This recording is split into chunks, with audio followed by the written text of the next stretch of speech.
அனைவருக்கும் விக்டரி டுடேனுடைய காலை வணக்கங்கள். இன்றைய காணொலியிலே ரிசர்வ் பேங்க் ஆஃப் இந்தியா அறிவித்துள்ள கிரேட் பி ஆபீசருக்கான காலி பணியிடங்கள் வரவேற்கப்படுகின்றன. இந்த காலி பணியிடங்களை ஆன்லைன் மூலம் அப்ளை செய்ய வேண்டும். இதற்கான அப்ளிகேஷன் லாஸ்ட் டேட்டு 16 ஆகஸ்ட் 2024. இந்த காணொலியில் அதாவது எக்ஸாம் டேட்டு, எக்ஸாம் சிலபஸ்ஸு, எவ்வாறு ப்ரிப்பேர் பண்ணுறதுக்கான டிப்ஸு, என்னென்ன கம்யூனிட்டிக்கு எவ்வளோ போஸ்ட்டு, சிலபஸ்ஸு, இதெல்லாம் வந்து டீட்டெயிலாக இந்த காணொலியில் நம்ம டிஸ்கஸ் பண்ண போகிறோம்.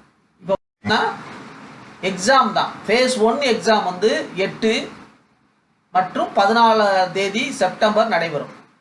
ஃபேஸ் 2 வந்து 19 மற்றும் 26 அக்டோபர் தேதியில் நடைபெறும். ஏஜ் லிமிட் வந்து 30. இப்போ வந்து எஜுகேஷன் குவாலிஃபிகேஷன், கிராஜுவேஷன் அல்லது பட்ட மேற்படிப்பு, இந்த இதெல்லாம் உங்களுக்கு தெரிஞ்ச விஷயம்தான். இப்போ கேட்டகரி வைஸ் என்னன்னு பார்த்தீங்க அப்படின்னா, இப்போ ஆர்பிஐ வேகன்சி 2024 வந்து எவ்வளோ போட்டிருக்காங்கன்னு பார்க்கணும். இப்போ பார்த்தீங்கன்னா 2023 வந்து 291 வேகன்சி வந்திருக்கு. 2024 வந்து 94 வேகன்சி வந்திருக்கு. ஆகவே இப்போ வந்து வேகன்சி வந்து இப்போ கூடும் குறையும். இந்த கம்மியான வாய்ப்பு 94 2004 அட்வர்டைஸ் பண்ணியிருக்காங்கன்னா இந்த வாய்ப்பை மிஸ் பண்ணிடாதீங்க. இப்போ பார்த்தீங்கன்னா அந்த கூடுறது குறையிறதெல்லாம் நம்ம கையில் கிடையாது, ரைட்டுங்களா? இந்த வாய்ப்பை டக்குன்னு நீங்கள் அப்ளை பண்ணி எக்ஸாமுக்கு ப்ரிப்பேர் பண்ணி பரீட்சைக்கு பாஸ் பண்ணி நீங்கள் வேலைக்கு போயிருங்க. இப்போ வந்து கம்யூனிட்டி வைஸ் டிஸ்ட்ரிபியூஷன் பார்க்கலாம். அன்ரிசர்வ்னா ஓப்பன் கேட்டகரி. இந்த ஓப்பன் கேட்டகரியில் எல்லா கம்யூனிட்டிக்காரங்களும் வரலாம், சரிங்களா? SC category, SC, ST, OBC, EWS. இப்போ இந்த இடத்துல வந்து நம்ம வந்து எல்லாரும் பார்க்க வேண்டிய விஷயம் என்ன அப்படின்னா, ஓப்பன் கேட்டகரியில் எஸ்சி வரலாம், எஸ்டி வரலாம், ஓபிசி வரலாம், இடபிள்யூஎஸும் வரலாம், சரிங்களா?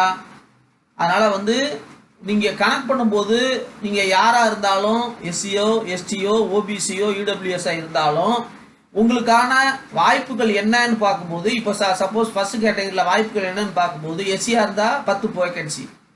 இப்போ அன்ரிசர்வ் கேட்டகரி 27 வேகன்சி. ஆக மொத்தம் 27ஐயும் சேர்த்துக்கிட்டு உங்களுக்கு 37 வேகன்சி இருக்குன்னு நினச்சி நீங்கள் படிங்க. நல்லா புரியுதுங்களா? நீங்கள் வந்து அந்த மாதிரி ஒரு குறுகிய கண்ணோட்டத்தில் படிக்கிறாங்க. எஸ்டி வந்து 4 வேகன்சினா எங்களுக்கு 4 தான் இருக்குது அப்படின்னு படிக்காதீங்க. அன்ரிசர்வ்லையும் சேர்த்துக்கங்க. ஓபிசி வந்து 19 வேகன்சினா அன்ரிசர்வ் 27 வேகன்சி.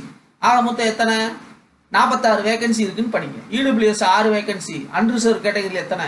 27. 27னா 33 வேகன்சி இருக்குன்னு நினைச்சு படிங்க, சரிங்களா? இடபிள்யூஎஸ்ன்றது இப்போ புதுசாக சேர்த்துருக்காங்க. இடபிள்யூஎஸ் சர்டிஃபிகேட் வாங்கி கட்டாயம் வைத்திருந்தால் மட்டுமே உண்டு. இது ஆன்லைனில் இ சேவை மையங்களில் நீங்கள் அணுகி நீங்கள் பெற்றுக்கொள்ளலாம் அல்லது ஆன்லைன் மூலம் ரைட். அடுத்து வாங்க, ஒவ்வொரு போஸ்ட்டுக்கான education qualification. Grade B general officer, அது வந்து பட்டப்படிப்பு, பட்ட மேற்படிப்பு. இதில் முக்கியமான விஷயம் என்னென்னா, கிராஜுவேஷன்னா மினிமம் 60. எஸ்சி எஸ்டியாக இருந்தால் 50 மார்க் போதும். நல்லா கவனமாக பார்த்துக்கோங்க. எஸ்சி எஸ்டிக்கு ஒரு சிறந்த வாய்ப்பு, சரிங்களா? இப்போ வந்து போஸ்ட் கிராஜுவேஷனாக இருந்தால் 55. எஸ்சி எஸ்டி அந்த பிடபிள்யூடி பிடி வந்து என்னது 55னா 50. இப்போ பார்த்தீங்களா, ரைட்டு. இந்த வாய்ப்பு வந்து உங்களுக்கு அருமையான வாய்ப்பு, சரிங்களா? இதில் வந்து 50 மார்க் எடுத்தவங்கள எக்ஸாம் பெரிய விஷயம். அடுத்து வந்து கிரேடு பி டிபிஇஆர் ஆஃபீஸர். இது வந்து எக்கனாமிக்ஸு பிஜி படித்தவங்களுக்கு முன்னுரிமை. அதான் அவங்க தான் அப்ளை பண்ண முடியும். MSc quantitative economics, mathematic economics, finance economics, business economics, எக்கனாமிக்ஸ்லேயே பல்வேறு வகையான எக்கனாமிக்ஸ், அல்லது ஃபைனான்ஸில் மாஸ்டர் டிகிரி படித்திருக்க வேண்டும், அல்லது மேத்ஸையும் ஃபைனான்ஸையும் சேர்த்து படித்திருக்க வேண்டும், இன்டர்நேஷனல் ட்ரேடு படித்திருக்க வேண்டும். மினிமம் வந்து 55 மார்க்கு எடுத்திருக்க வேண்டும். இப்போ இது வந்து என்ன அப்படின்னு பார்த்தா, ஃபினான்ஸ் ஆஃபீஸர் மாதிரி வச்சுக்கோங்களேன். ஃபினான்ஸ் ஆஃபீஸர்னா என்ன உங்களுக்கு தகுதி வேணும்? எம்ஏ எக்கனாமிக்ஸு, அப்புறம் வந்து ஃபினான்ஸு, அப்புறம் ஃபினான்ஸையும் எக்கனாமிக்ஸையும் சேர்ந்து படித்த படிப்பு. இந்த மாதிரியான படிப்பு நிறைய இடங்கள்ல இருக்குது. அக்ரிகல்ச்சரையும் சேர்த்து படித்த படிப்பு, இதெல்லாம் வந்து நீங்கள் படித்திருந்தால் இவர்கள். அடுத்து வந்து கிரேட் பி ஆஃபீஸர். இவங்க யாருன்னா புள்ளியியல் ஆஃபீஸர். இவங்க புள்ளியியல் ஆஃபீஸர்னா ஸ்டாட்டிஸ்டிக்ஸ் படிச்சிருக்கணும், mathematics statistics, mathematics economics, econometrics, informatics, applied statistics. நல்லா கவனம் பாருங்க. எக்கனாமிக்ஸு ஸ்டாட்டிஸ்டிக்ஸ் சேர்த்து படிச்சிருக்கணும், மேத்ஸும் ஸ்டாட்டிஸ்டிக்ஸ் சேர்த்து படிச்சிருக்கணும், இன்ஃபர்மேட்டிக்ஸ் படிச்சிருக்கணும். இந்த மாதிரியான ரேர் கோர்ஸ் படித்தவங்களுக்கு இது ஒரு அரிய வாய்ப்பு. சரிங்களா? இப்போ எல்லா செமஸ்டர்லையும் 55 மார்க் இருக்கணும். நான் மீண்டும் மீண்டும் சொல்கிறேன், அதாவது இன்ஜினியரிங் காலேஜில் சேர்றது பெருசு இல்லை, எந்த கோர்ஸில் சேர்றதும் பெருசு கிடையாது. இப்போ பார்த்தீங்களா, இப்போ சென்ட்ரல் கவர்மெண்ட் ரிசர்வ் போஸ்ட்னால என்ன கேட்டிருக்காங்கன்னா 50% of mark aggregate of all semester. All செமஸ்டரில் 55 வேணும். இப்போ என்னன்னா எம்என்சி கம்பெனிஸ்லாம் வந்து அவங்க வந்து எழுதாத ஒரு ரூல் வச்சுருக்கிறாங்க. எந்த அரியரும் இல்லாமல் 70 மார்க் எடுத்தவங்கள தான் அவங்க வந்து நிச்சயமாக எடுப்பாங்க, அவங்களுக்கு தான் ப்ரிஃபரன்ஸ். ஆனால் அதை வெளியில் சொல்ல மாட்டாங்க. ஆனால் வந்து ஏதோ ஒரு காரணத்தை சொல்லி இன்ட்ரிவியூன்னு சொல்லி உங்களை தட்டி கழிச்சுருவாங்க. இப்போ இது என்னன்னு பார்த்தீங்கன்னா என்ன ஸ்டாட்டிஸ்டிக்ஸ் ஆஃபீஸருக்கு வந்து big data analysis, machine language, இது ஆர்டிஃபிஷியல் இன்டெலிஜென்ஸ் இவங்களுக்கெல்லாம் உண்டு. இப்போ 4 இயர்ஸ் இன்டகிரேட்டட் கோர்ஸ் படித்தாங்கல்ல அவங்களுக்கும் உண்டு. அது இல்லை என்றால் ஏதேனும் ஒரு டிகிரி படித்து PG diploma in business analytics படித்திருந்தால் போதும். சரிங்களா? இப்போ வந்து ஆர்டிஃபிஷியல் இன்டெலிஜென்ஸுக்கு, மிஷின் லாங்குவேஜுக்கு சரியான வேலை ஏற்கனவே படிச்சிருந்தாங்க அப்படின்னா இந்த வேலை அற்புதமாங்களா. இப்போ வந்து அப்ளிகேஷன் ஃபார்ம் எப்படி ஃபில்அப் பண்ணுறதுன்னு பார்க்கலாம். ஆர்பிஐ வெப்சைட்டுக்குள்ளே போங்க, அப்ளிகேஷன் ஃபார்மை கிளிக் பண்ணுங்கள். அதில் வந்து ஆர்பிஐ கிரேட் பி அப்படின்ற அப்ளிகேஷன் ஃபார்மை கிளிக் பண்ணி உங்களுடைய தரவுகளை ஒன்றொன்னா ஃபில்அப் பண்ணிவிட்டு வாங்க. ஏற்கனவே நீங்கள் ஸ்கேன் பண்ணி வச்ச photo, signature, education qualification certificate எல்லாத்தையும் ஸ்கேன் பண்ணி வைங்க. இதில் ரொம்ப ரொம்ப முக்கியமான விஷயம், உங்கள் தம்பு இம்ப்ரெஷன், லெஃப்ட் ஹேண்ட் தம்பு இம்ப்ரெஷன் இங்கே வேண்டும். அது ஏற்கனவே ரெடி பண்ணி வச்சுருங்க. சரிங்களா? ரெண்டாவது வந்து செல்ஃப் டிக்ளரேஷன், உறுதிமொழி பத்திரம். உங்கள் கையால் எழுதி மேற்கூறிய தகவல்கள் அனைத்தும் உண்மை என உறுதியளிக்கிறேன்னு ஒரு வெள்ளை பேப்பரில் எழுதி உங்கள் கையெழுத்து போடுங்க. அதுக்கு ப்ராக்கெட்டில் உங்கள் பேரை கேபிட்டல் லெட்டரில் எழுதுங்க. சரிங்களா? அப்ளிகேஷனில் ஃபீஸ் வந்து பே பண்ணிவிட்டு எல்லாத்தையும் ஒரு தடவை சரி பார்த்துட்டு நீங்கள் வந்து சப்மிட் கொடுத்துருங்கோ. அடுத்த அப்ளிகேஷன் ஃபீஸுக்கு வந்துட்டு பார்த்தீங்களா, எஸ்சி எஸ்டி பிடபிள்யூடிக்கு 100 ரூபாய், ஜென்ரல் ஓபிசி இடபிள்யூஎஸ் என்னது 850 ரூபாய். இதில் ரொம்ப ரொம்ப முக்கியமான விஷயம், கவனிக்க வேண்டிய விஷயம், இதில் வந்து ஜிஎஸ்டியும் சேர்த்துட்றாங்க. ஜிஎஸ்டி இல்லாமல் 100 ரூபா, ஜிஎஸ்டி இல்லாமல் 850 ரூபா. ஆக மொத்தம் ஜிஎஸ்டி வந்து நீங்கள் ப்ளஸ்ஸாக கட்ட வேண்டும். சரிங்களா? இப்போ பாருங்கள், செலெக்ஷன் ப்ராசஸ் என்னன்னா ப்ரிலிமினரி, மெயின், இன்டர்வியூ படிப்படியாக நடக்கும். ஆனால் வேலை வந்து அருமையான வேலை. அதனால் வந்து சம்பளம் நல்ல சம்பளம், இந்தியா முழுவதும் நீங்கள் வேலை பார்க்கலாம். அதனால தான் வந்து உங்களுக்கு இப்படி ஃபில்டர் பண்ணி வேலையை எடுக்கிறாங்க எல்லாத்தையும். இப்போ பார்க்கலாம். இப்போ ஃபேஸ் 1ல் வந்து என்னன்னா நம்பர் ஆஃப் கொஸ்டின்ஸ் 200. அதை எப்படி பிரிச்சிருக்கிறாங்க அப்படின்னா reasoning, general awareness, English, quantitative aptitude, அடுத்து எல்லாத்தையும் கூட்டினா 200. இப்போ 200 கேள்விக்கு ஒரு மார்க்கு 200. இப்போ மொத்தம் நீங்கள் நல்லா கவனிக்க வேண்டிய விஷயம் என்னென்னா 120 நிமிடங்கள், 120 மினிட்ஸ். அப்போ நீங்கள் என்ன செய்ய வேணும், 3/4 நிமிஷத்துக்கு குறைவா நீங்கள் என்ன செய்யணும், 3/4 நிமிஷம் இல்லை, 1/2 நிமிஷத்துக்கு குறைவா நீங்கள் என்ன செய்யணும், ஒரு கேள்வி எழுதி முடிச்சிடணும் டக்குன்னு. அப்படி பார்த்தீங்கன்னா 240 பார்த்தீங்கன்னா அதை கூட நீங்கள் வேகமாக எழுதினா தான் உண்டு. 1லேருந்து 30 எண்ணம் முந்தி நீங்கள் என்ன செஞ்சிடணும், உங்கள் இதை கேள்வியை முடிச்சிடணும். சரிங்களா? இதில் நெகட்டிவ் மார்க்ஸ் உண்டு. எவ்வளோ மார்க் உண்டு, 1/4 மார்க் குறைச்சிருவாங்க.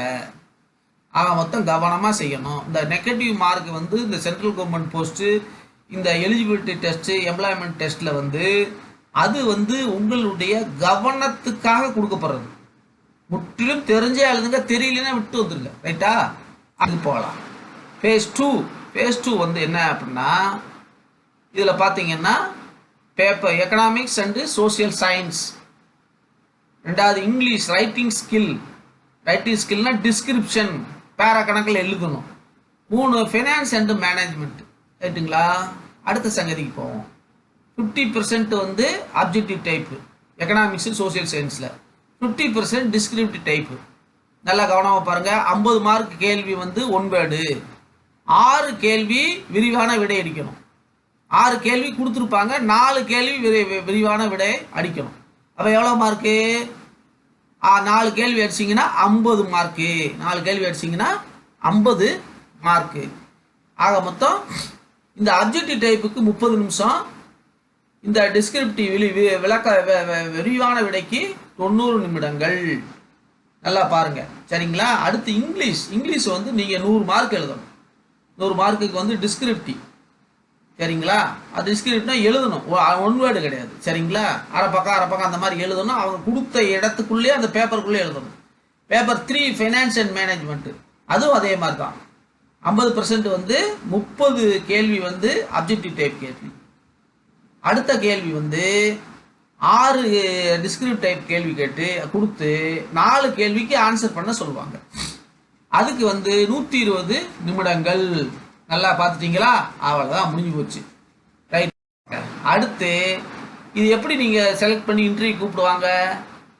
இதை வந்து பேப்பர் 1, பேப்பர் 2, பேப்பர் 3 எல்லாத்தையும் கூட்டி ஆவரேஜ் பார்த்தோம்னா உங்களுக்கு மார்க் வரும். அதுலேருந்து ரேங்க் ரெடி பண்ணி அதை கூப்பிடுவாங்க. இன்டர்வியூக்கு எத்தனை மார்க்கு? 75 மார்க்கு. இன்டர்வியூக்கு வந்து முடிஞ்சதுக்கு பிறகு சைக்கோமெட்ரிக் டெஸ்ட், உளவியல் அடிப்படையில் இவர் வந்து ஸ்ட்ராங்காக இருக்காரான்னு டெஸ்ட் பண்ணுவாங்க. ஆனால் இந்த சைக்கோமெட்ரிக் டெஸ்ட்டுக்கு மார்க்கு கிடையாது. அதில் ஏதேனும் பிரச்சனை இருக்குன்னா எடுக்க மாட்டாங்க, அவ்வளோதாங்க. சரிங்களா?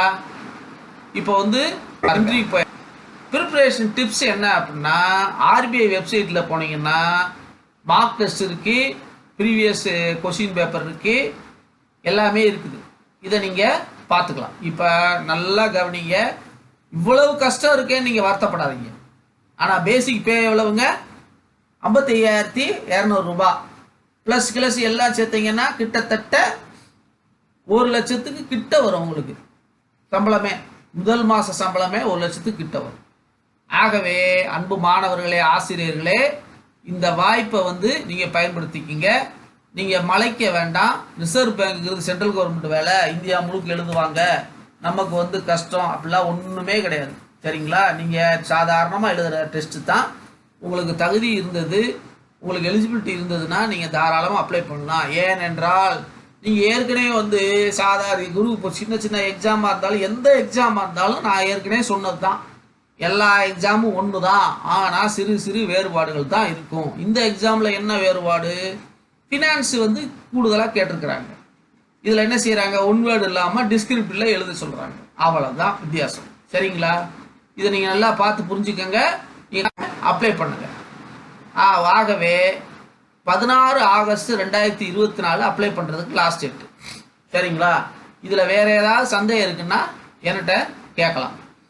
இந்த செய்தியை வழங்குவது doctor D Sampathkumar, Victory Today Education enterprises.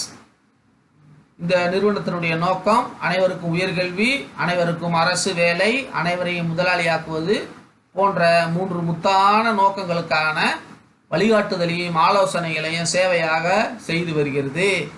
ஆகவே நீங்கள் இதை கட்டாயம் உங்களுக்கு பயன்படுத்துங்கள், பிறருக்கும் பகிர்ந்து கொள்ளுங்கள். இந்த விக்டரி டுடே யூடியூப்பை நீங்கள் என்ன செய்யுங்க? சப்ஸ்கிரைப் பண்ணுங்கள், ஷேர் பண்ணுங்கள், லைக் பண்ணுங்கள், பிறருக்கு பயனுள்ள வகையில் அதை பகிர்ந்துக்கங்க. நன்றி, வணக்கம்.